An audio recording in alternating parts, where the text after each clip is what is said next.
speak rather of the decay of the liberal state. That's different language than crisis, you know, because crisis suggests always that somehow something went wrong, like you have a crisis with your car, you know, because the system broke down in there, and it suggests something that is a bit anomalous. No, I think these are trajectories. Finance, you know, finance thrives on crisis. Crisis is just, it pushes the system till, you know, and then it finds a new whatever. It's a trajectory where you construct this decay. It doesn't fall from the sky, you know. It isn't that we have overburdened the system like a computer crash. You know, it's built. You can track it. Yeah. You can track, and I track this current era. I track it back to Reagan. That's when it begins, and Thatcher and Mitterrand. It continues with Clinton, like in the United States. You know, it means constructing every sort of phase of this whatever liberal state. I think that you could stand back and say, why should it last forever? Yeah. But you can also document its own decay, like putrefied. It's a putrefied political system. It's not. Yes, there is corruption. Yes, there is abuse of power. But you know what? The whole thing itself just.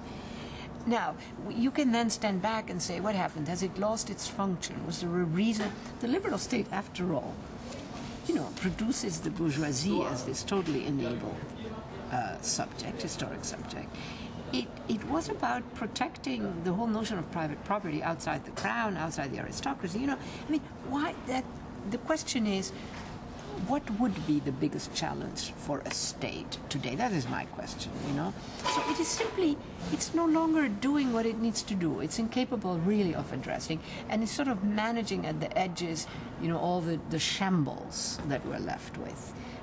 We can eventually talk about the Greek crises if you want, etc. So my question rather is, okay, so here's a state. It's a capability.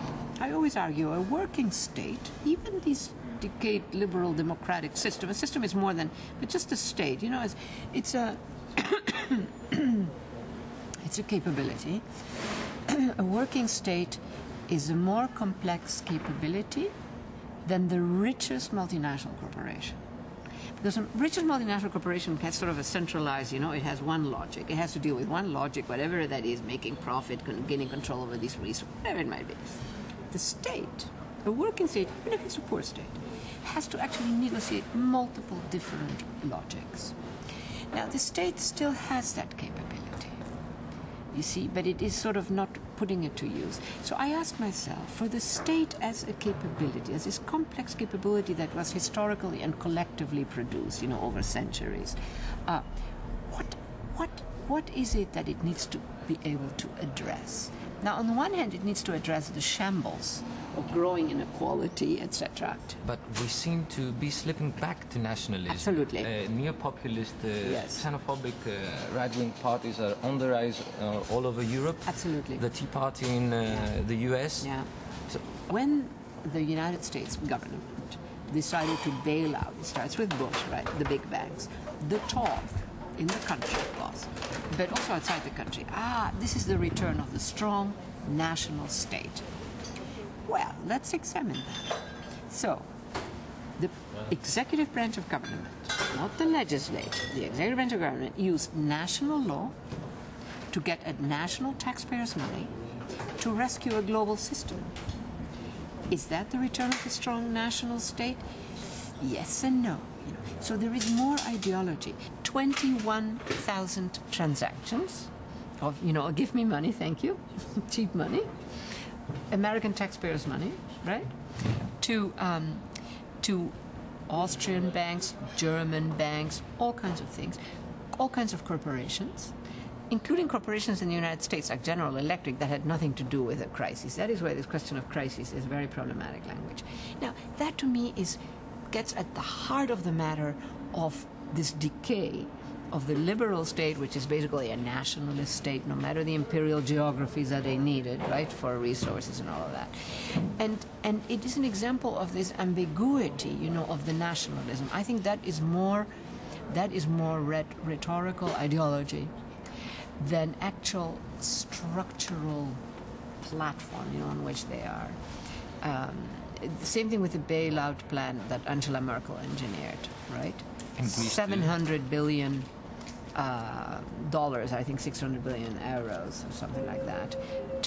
Using national laws of the EU and using European instruments to get at national taxpayers' money. Yeah.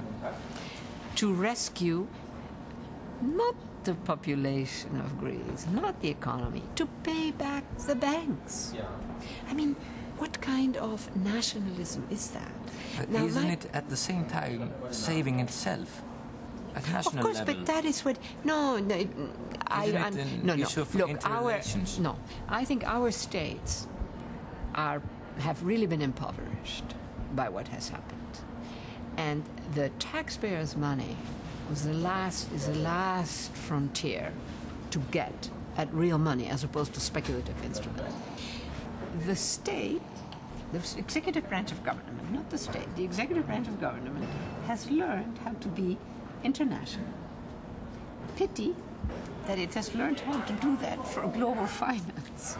However, that is a learning, that is a capability that has developed, the capability to act internationally, right? That is not war. Can we, in the hands of the proper governing classes, actually use that emergent internationalism vis-a-vis some of these other causes, like the global environment, like global hunger, etc., etc., So that I see this trajectory, and that is why what I care about is this notion of the decay of the liberal project, which also has meant that the state is not about making the political, it is. So I want to recover that fact in this trajectory and say, okay, this is a possibility. If this can be geared towards better causes, the really urgent challenges that we have, that could be interesting. Now, the denationalized state, you asked me about that, is a crucial part of the whole story. And denationalized means that it's simply in today's epoch, on so many levels, we have emergent, transnational subjectivities. We have these forms of global politics that reside in people fighting similar issues around the world, And to have this nationalist project that is really the history of the 20th century, it's just not a workable proposition, Global capital, very problematic, etc., is... So we need to develop other internationalist capabilities. And I think also the notion of the national... I think of the national as a project of the middle classes, frankly. That's a very transversal observation that I make there, that there is not a literature on this. I mean, that is what I see. I see a trajectory where the next challenge is, can these new capabilities that have been used to destroy... Can they be used for interesting things? Once we can take seriously the big challenges, we will not have unemployment, If everybody is enabled, who doesn't have a home, is enabled to build a home. There is so much potential. We are simply on a totally distorted curve where one thing leads to the next, and so we wind up in a strange place, That states are not simply instruments of capital or organizers of capital's affairs, but are fundamentally melded with finance capital, fundamentally melded with it at almost every level. And when that happens, it means that states literally find themselves in the position, for example, in 2008, that they cannot let finance capital fail, they cannot let sectors of it fail without states failing. So it's not just, the economy will tank, it's that the state will collapse.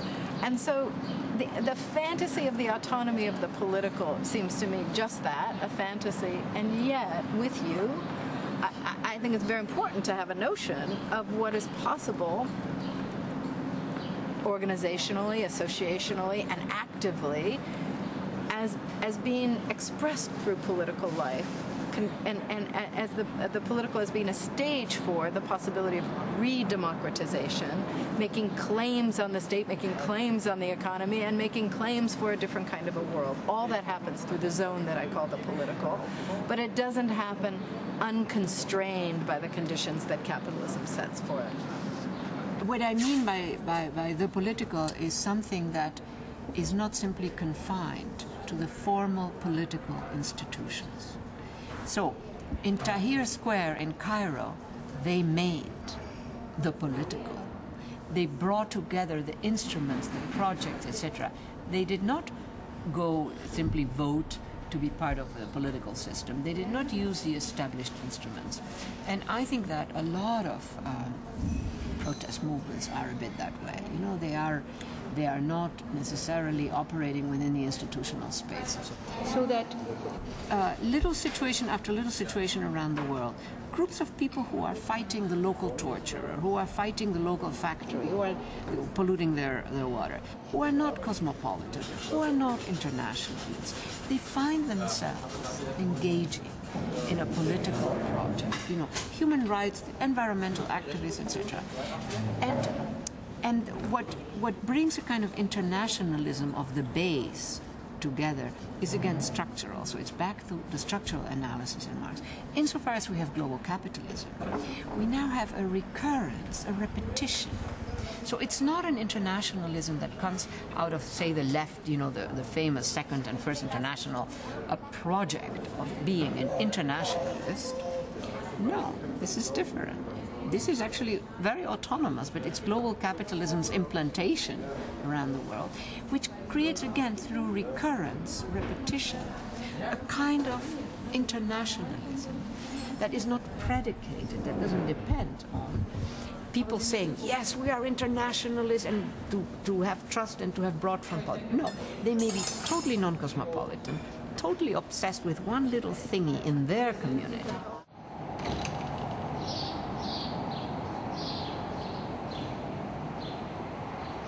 How deep is this crisis, national and international level?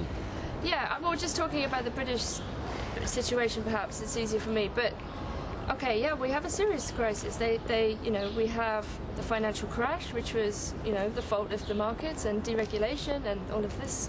And now you have this attempt by a very right-wing and brutal government to blame the population. You know, there's a crisis of kind of their ideology. They're trying to pass the blame. Yes, exactly, and people are not accepting it. The exact thing is happening, the exact same thing in Greece. Yeah, all over the place. So put you the know, blame on the people. Yeah, it's exactly. And they collective blame. Yeah, at the same time, you know, the kind of the language of deficit and all of this. You know, we know that actually Britain doesn't have as big a deficit as it had after World War II, and in fact, what they did after there was invest in the welfare state and education. And you know, now it's only like Britain and Romania that are taking money away from education. You know, in times of a recession, what you do to like boost the economy is invest in education. You don't strip it away.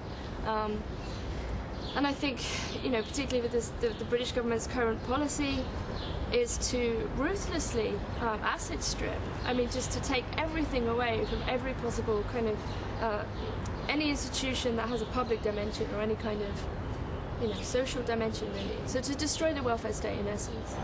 Certainly, I think there's particularly in Britain, again, you have this kind of moralization of work, right? This idea that you're always supposed to be working. If you're not working, you're supposed to be looking for a job. You can no longer be unemployed. You're a job seeker. Instead, you know, you have this active relation to the economy. You have people with mental health problems being encouraged back into work through the use of cognitive behavioral therapy. You have, you know, mothers being pushed back into the workforce and all of this. At the same time, there's this, you know, massive increase in unemployment. And the way this works ideologically is that people are supposed to feel bad. They're supposed to feel guilty themselves for not getting a job, okay, even when those jobs don't exist. So we have all these television shows that basically, you know, you have these sort of people encouraging, you know, people without jobs to get into work, you know, cut your hair, change your attitude, you know, and this will fix your kind of your job situation. And I think, you know, this goes alongside this kind of moral ideological pressure to be a worker, goes alongside as you say, precarization, which we don't really use in Britain. It's not a very pleasant word. Precarity, yeah? Precarity. Say, let's use the French version. Yeah, which is to say, basically all of the things that used to characterize particularly women's work, which was that it's badly paid, it's very insecure, and so on, has come to like constitute work in general. And lots of people have talked about this. It's one aspect of the so-called feminization of labor, that all work starts to look like the kind of crap work that women used to do in their position in the job market. So you have this, you know, yeah, again, an attempt to make people, you know, to break their, let's say, demands for rights at work, you know, and that takes a lot of effort, you know, to destroy the unions, to take people's demand away for, you know, secure job, for pensions, for, you know, even sickness and holiday pay. You know, there's a kind of ongoing process of eliminating those as kind of, you know, central and natural demands in the workplace. For sure, and this is obviously happening, you know, across Europe, and, you know, that's long characterized the American situation too, so. Domination, subject formation in domination, biopolitics, all that. We are formed in that. Where does your favorite project of freedom with others would stand in this biopolitical condition?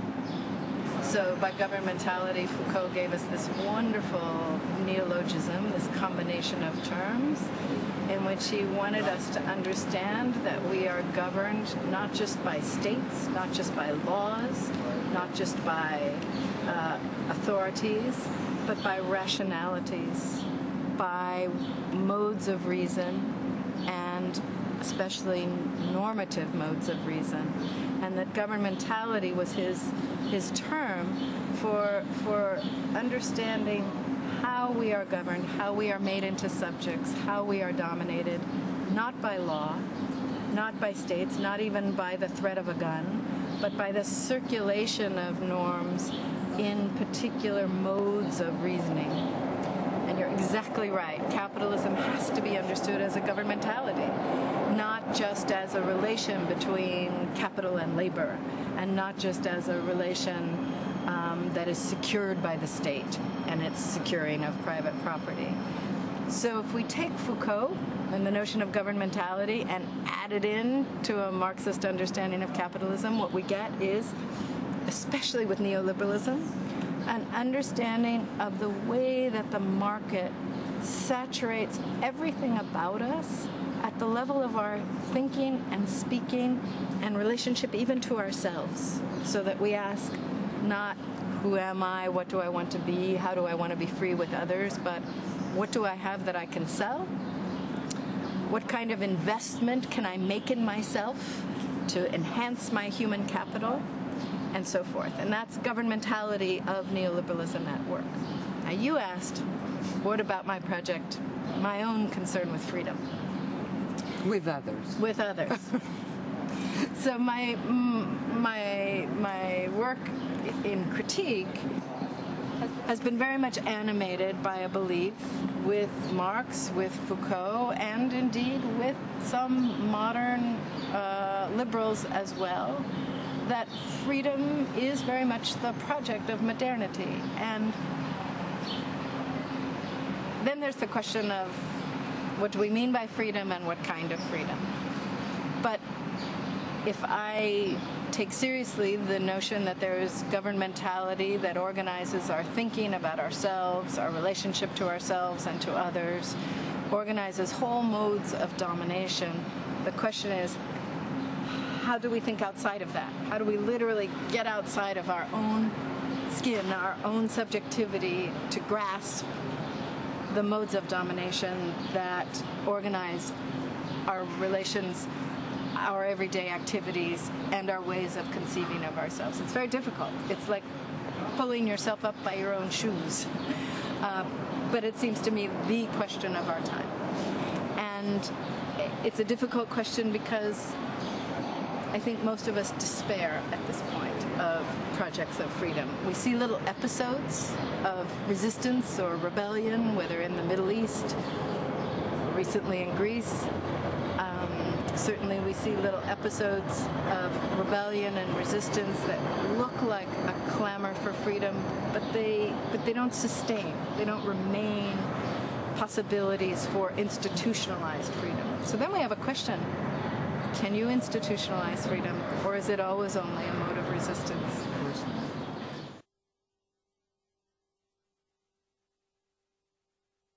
I certainly think that, you know, this is what David Cameron is going for. I mean, what he's doing there is playing off of a certain, what he perceives to be a certain racism and patriotism in part of his voting constituency, right?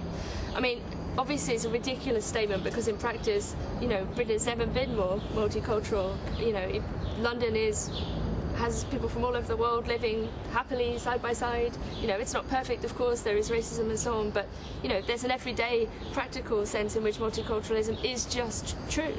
To say that it's failed, you'd have to be living in some gated community in, like, the middle of the countryside to think that this is the case. So, I mean, I think that's got to be seen in terms of a sort of really bad populism, which is trying to, let's say, I mean, the British National Party has just basically collapsed, okay? So we actually have the sort of total destruction of a far-right party. But what that means is that the Conservative part of the government will want to recapture, you know, what it sees as this kind of the racist vote, as it were, through this kind of inflammatory language. At the same time, we have the rise of the English Defence League, which is explicitly anti-Islam. And we've had a lot of Islamophobia in Britain. But handily, there are lots of... Why is that, do you think? It's not only Britain, it's all over Europe. Yeah. Well... Does it have to do with the crisis? No, but I'm sure they'll work out a way of blaming Muslims for the economic crisis too. I mean, you know, I think there's a very dangerous thing that's happening with Islamophobia, in which it's seen as not really being racist because, you know, Islam is not a race. At the same time, in practice, it's just racism. I think, you know, it's always very useful for governments to have a scapegoat, whoever it is, whether it's, you know, communists or women or... Well, I mean, you know, it obviously has to be understood in terms of the wars that we're waging. I mean, you know, how do you get a population to basically back or not protest too much against your interventions in the Middle East? Well, you demonize the Muslim population in your home country. You know, you try and make out that they're so very different, you know, so that it doesn't matter if we go and... You know, what it means for states, nation states, democratic, secular nation states in the 21st century to be deciding how women should dress.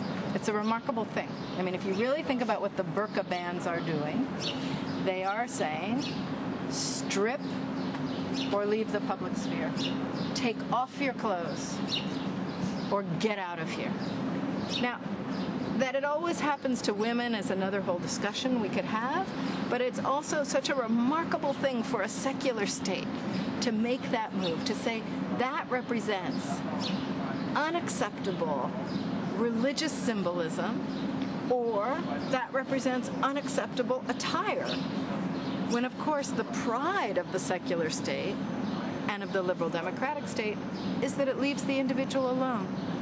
I mean, if we think about the current dust-up over the head of the IMF, imprisoned until yesterday in my country, the French are screaming that he's being allowed no privacy. He's being allowed no private life, and he's being allowed no privacy in his visage. And yet, this is the same country that has told Muslim women who wear modest dress that they cannot do so, that that is not their private choice, that it is an unacceptable thing to do. So there's a madness here that I'm trying to describe, but I'm also describing a kind of paroxysm, a symptom that has to do with shifts in what Europe is, shifts in what the West is, the end of homogeneous or even vaguely homogeneous nations and cultures and enclaves, and the experience that we're inevitably going to have in the 21st century of living all mixed together. And that doesn't mean living in a blended, homogeneous form. It means living in our differences, our enclaves, our separateness, and hopefully connecting to others.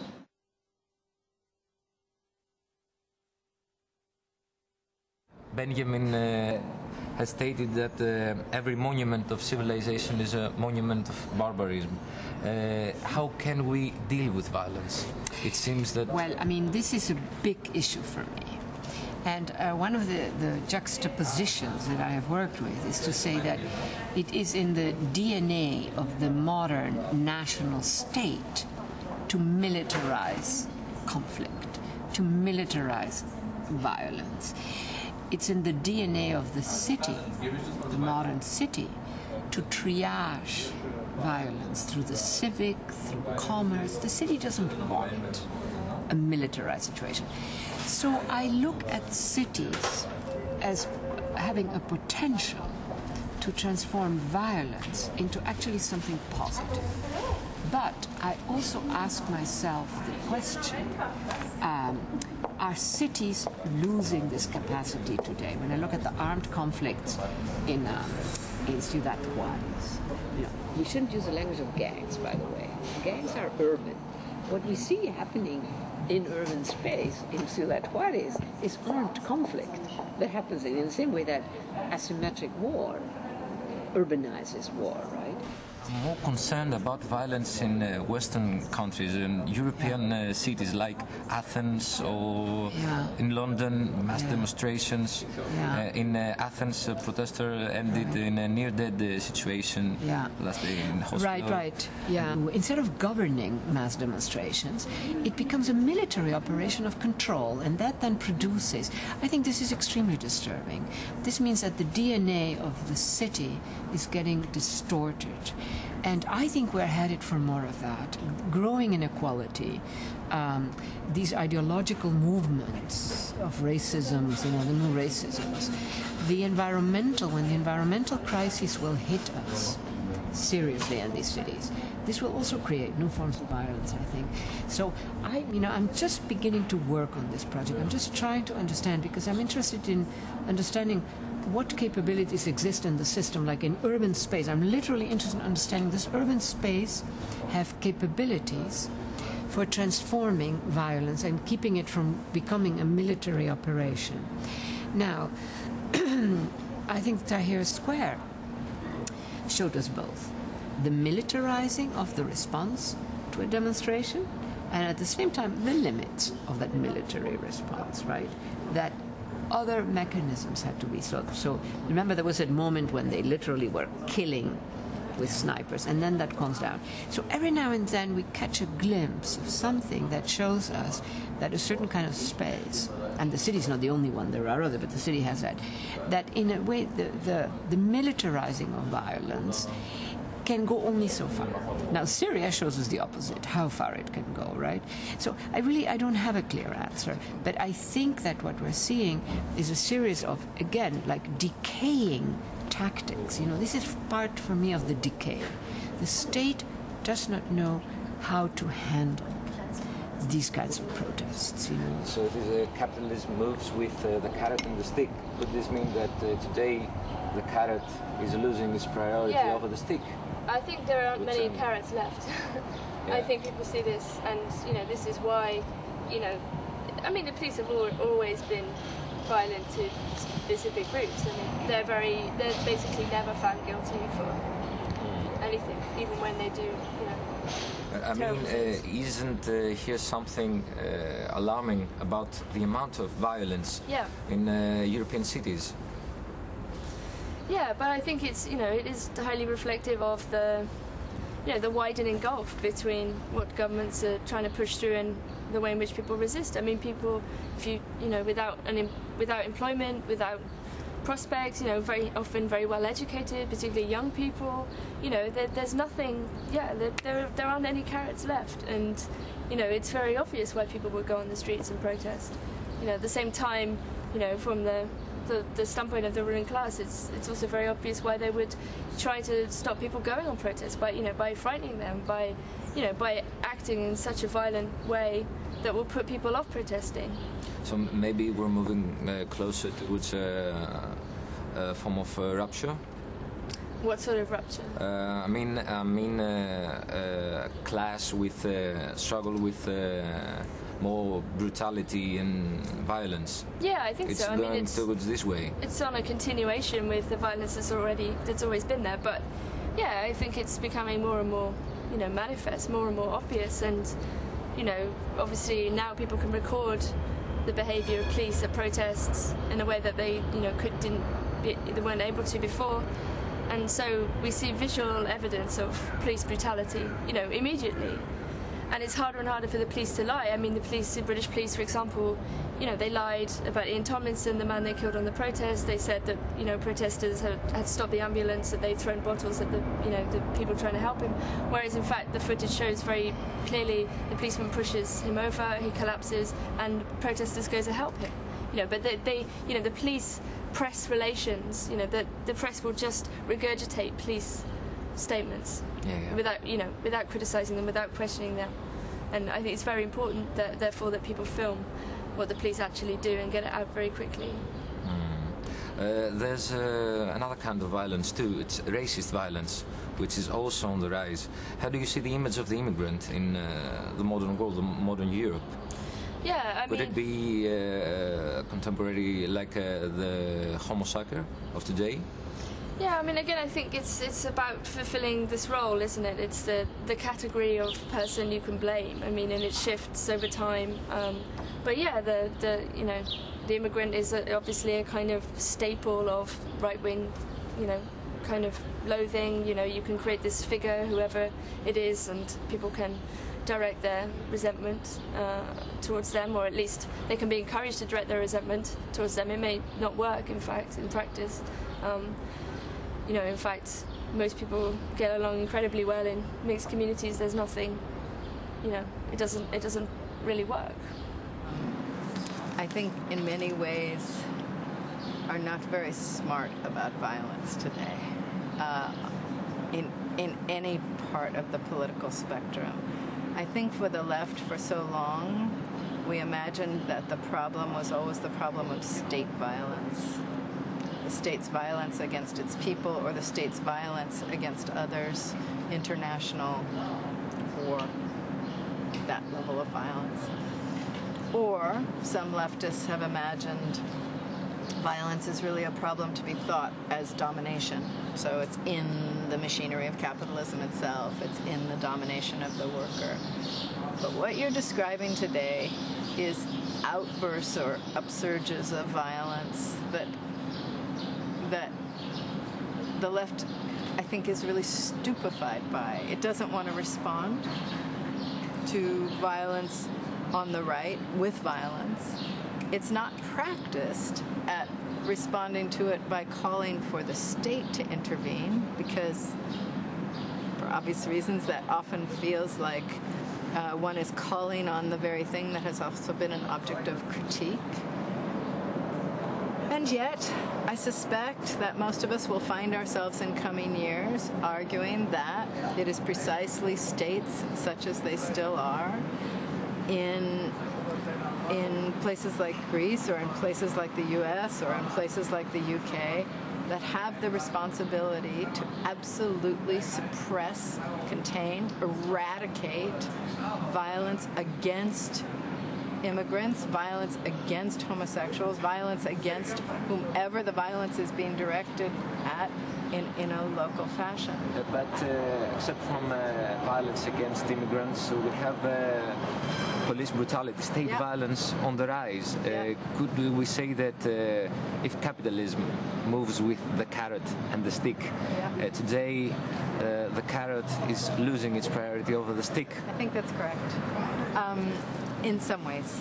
Let me put it this way.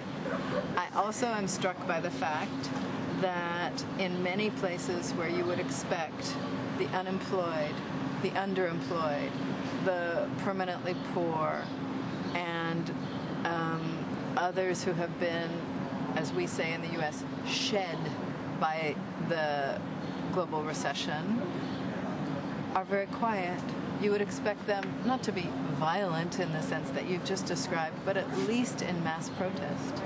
And so there is something still, obviously, of the carrot. I don't know what it is. I think it's a kind of imaginary carrot now that is being held out, that is keeping hundreds of millions of people from rising up, from demanding another way of living, from demanding another form of political economy or even of governance. So I think we have both. We have these uprisings. We have violence that, as you say, looks like the stick is prevailing over the carrot, and then we have mass quiescence. And then we have non-violent protest where we least expected it in the so-called Arab Spring. Now, it's not entirely non-violent, obviously, but I think people were just shocked around the world by what happened in Egypt and just how persistently non-violent the actual sustained protest was, even as government violence was used against the protesters. So my own view, I don't have a strictly nonviolent position, nor do I have one that advocates violence. I don't advocate violence ever, but I also don't think it's politics works by principle. That is to say, I don't think it makes sense to say one simply commits always to nonviolence and seeks to make sure that it happens everywhere. We know from everything from world wars to certain kinds of revolutions that it's impossible actually to have that principle effect what it wants to effect. That said, I don't think the left will get anywhere at this moment by advocating violence. It would just add kerosene to the fire of, as you pointed out, the combination of state brutality and a very strong willingness by the populist right to become extremely violent in very little time. And then there's this whole everyday violence in our lives, yes. Everywhere. Yes. Governmentality, yeah. Probably. I don't think violence will ever be eliminated from the human condition any more than power and aggression and dark and lonely thoughts. I think the question is, as you say, what is named violence and by whom? And that's a very important question. And, you know, it's the question, for example, that the Palestinians are up against always, because their response to occupation is always called violence if it involves some physical striking back at the occupation. The occupation itself is not, in dominant discourse, named violence. And not only is it an act of supreme domination, it involves a whole series of ordinary violences in everyday life, from checkpoint abuses to simply checkpoint existence. So you are absolutely right that the question of who names violence, what is named violence, and what is seen as precipitating violence, so that the protester may be called violent, but that which provoked the protest is simply seen as normal or civilized or acceptable or non-existent. Capitalism is, we have to remember, a political economic system that has at its heart not just profit maximization, but growth, and growth through productivity. And it does not have at its heart the well-being of human beings or of the planet or of sentient life. So you could say it's doing a certain violence and inevitably will incite violence in response, but I'm not sure this is helping us think about the specific problem of violence today. Violence that happens, for example, in wars and occupations where it's often not meted out directly by a human being, but by drones or other forms of smart bombs, where the actual executors of the violence may be as much as 10,000 miles away from the devastation that has been done to a particular city or particular people. And then there's another kind of violence, the kind you were just talking about, against immigrants or, against other minoritized or subjugated peoples. And there's state violent versions of that, and there's populist violent versions of that. I mean, I ask myself the question, who are the historic subjects of global modernity? The modernity not of the nation state, which is the modernity of the 1800s and most of the 1900s, but the modernity that begins in the 1980s. We have no bourgeoisie as historic subject. We have bourgeois people. We don't have the bourgeoisie as a historic subject. We don't have the proletariat, I think, as a historic subject. First, I think that in the Keynesian period, the historic subject is the middle class. Built into the dynamic of Keynesianism, mass production, mass consumption, you need a growing middle class to execute that systemic project, if you want. So they are the historic subject. They are no longer the historic subject either. They are getting poorer. You know, the latest census figures in the United States show that the sons and daughters, that's just an example, the sons and daughters of the middle classes are going to have less levels of education, less income than their parents, and less likely to own a house. So the middle class is also not the historic subject in a way that they were in the middle of the 20th century. So I see two historic subjects. They, as was the case with the bourgeoisie and the proletariat, you know, in the 1800s, they are not a majority condition. The middle class project, you needed a majority, you know, because just for the mass production part, the mass consumption part. And so I think on the one hand you have something we could call, for sake of communication, global capital. Now, global capital is an assemblage of technologies, electronic networks, a variety of capabilities, elites, investors, wealth owners, and top-level professionals. It's an assemblage. It is not something that you can say, aha, there is the bourgeoisie. You know, like you could say in your average town and city, you know, the bourgeois class. You can't. It is elusive, it's private, it's invisible. Even if you're sitting with it in the same place, you may not know it. But every now and then, it becomes visible. It becomes visible when it hits the ground in global cities, because it needs global capital needs a territorial moment. That is why there is more and more global cities. The system demands a growing number of global cities. And then it becomes men and women, when it hits the ground, who want it all and get it all. And in that they leave a big urban footprint. Gentrification, displacement of people, high visibility of extreme wealth at a larger scale than the old rich, you know, who were a very small share of the population. The other historic subject. So these are, you would say, moments of pure visibility, something like that? These are moments of visibility. But a lot of the system is not visible. It's complex because it's also made up of technological capabilities. You know, these are networks of machines and people and machines and elites. You know, they are shaped. So I see Davos, you know, for instance, those things, you know, Davos, the World Economic Forum, as a place for making the new elites. You know, an elite is a social formation that needs... Anyhow, but the other subject is an amalgamation of minoritized citizens like queers and gays, racialized minorities, immigrants, people like that. Probably the disenchanted sons and daughters of the middle classes, lots of artists, you know. And they find... These subjects play a role of a new vanguard, a new political subject? No, they are a historic subject. Are they a vanguard? I don't know. We don't know yet. We don't know yet. But Tahrir Square suggests emergent vanguards, the Arab Spring, as we call it, with all the variability. This is an extraordinary... Well, I'll come back to that in a minute. But so these people find in the city also a strategic space, not because they can be present vis-a-vis power. That is not the issue. So it's not. That would be almost a Hegelian, you know, master-slave. We can all protest. No, the city is strategic for them because they can be present to each other. So there's a kind of recognition. You know, these mixtures, you know, of amalgamation. And that is why, again, Tahrir Square was extraordinary, the mix of people. It was people from all sectors, really.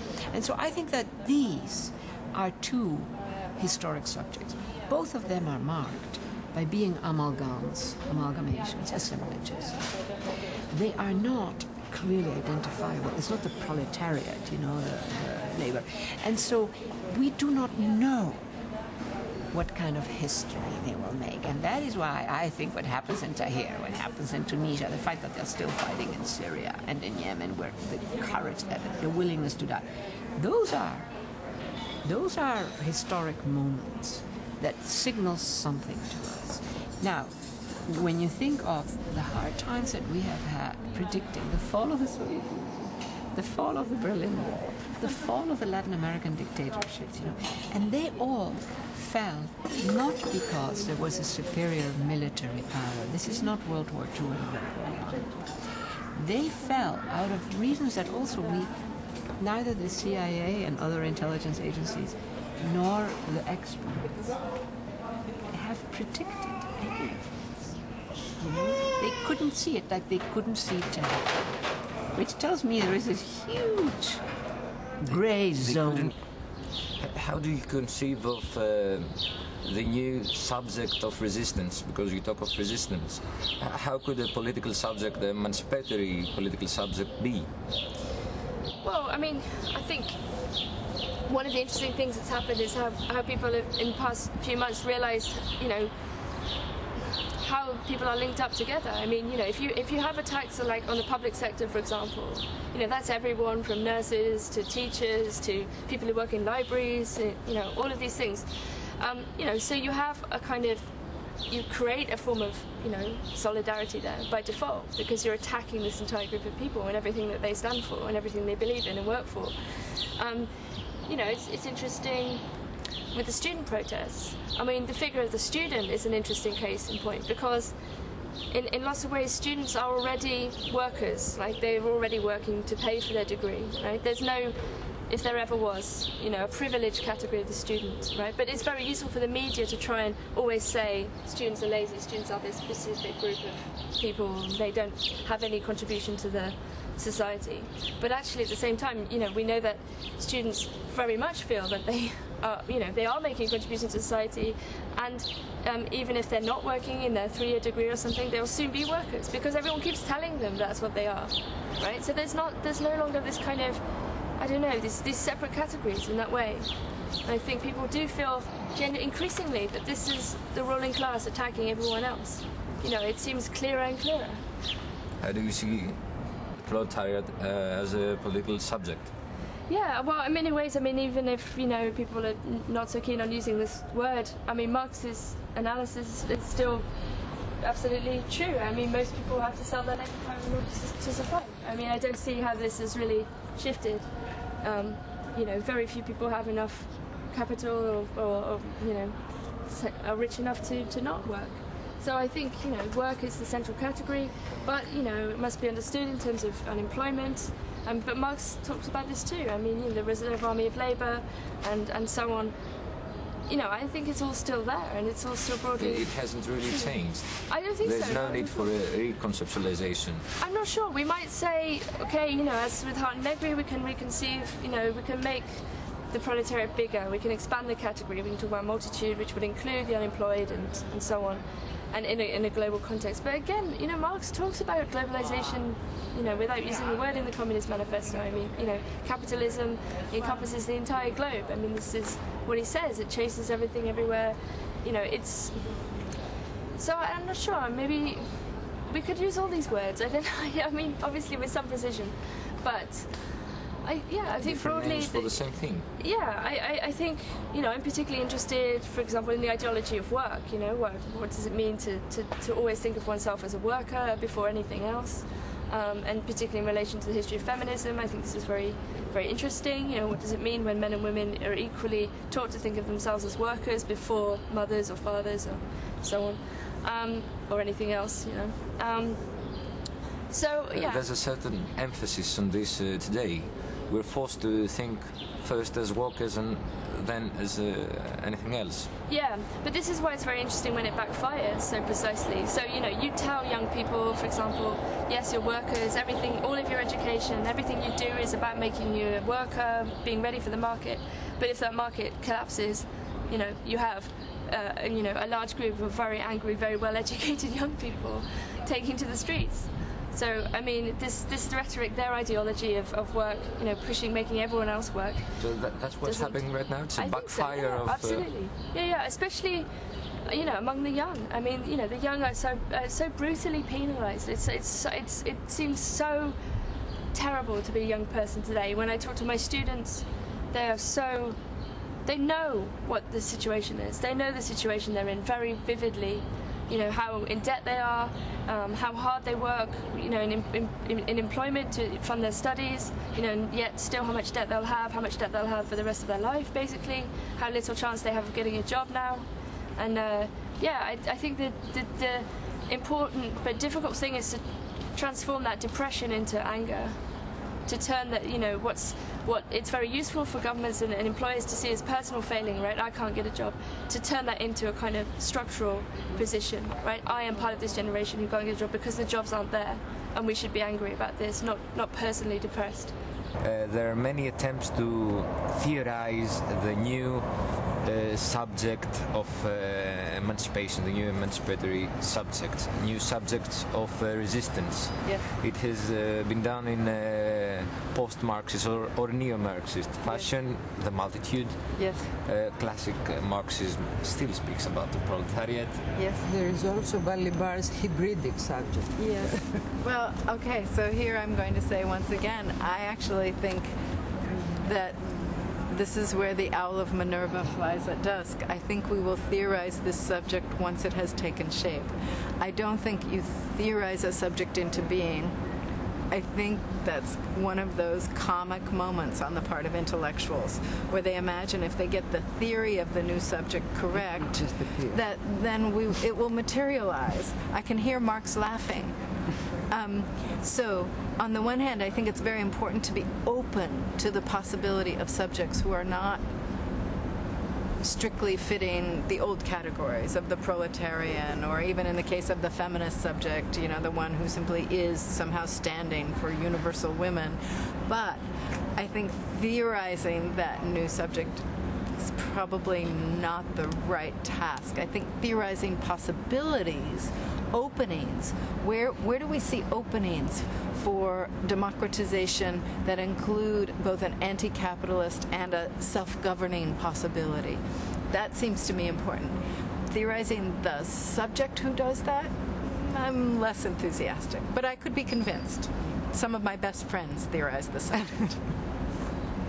Do we need a new manifesto? On the one hand, we have a world that is orchestrated and dominated by capital.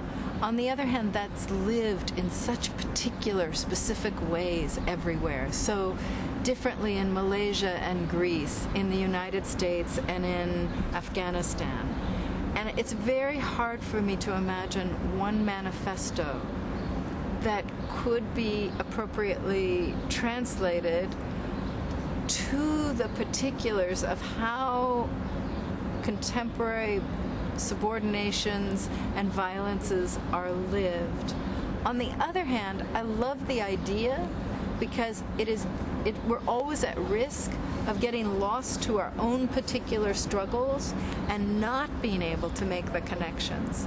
So maybe what we need is a new manifesto, relatively short, that also would have 20 blank pages for each locality to add on its own account and version of how the struggle is unfolding where it is. And I don't mean each nation, I mean each locality. So it might be that Berlin has a version that's quite different from Frankfurt, or that some Berliners have a different idea of it than others, maybe even East and West. So it's just a possibility that we leave some blank pages in the new manifesto, while nonetheless making a manifesto about what is wrong with our time, which is what was so brilliant about Marx's, that also anticipated the future, a future being born out of these times.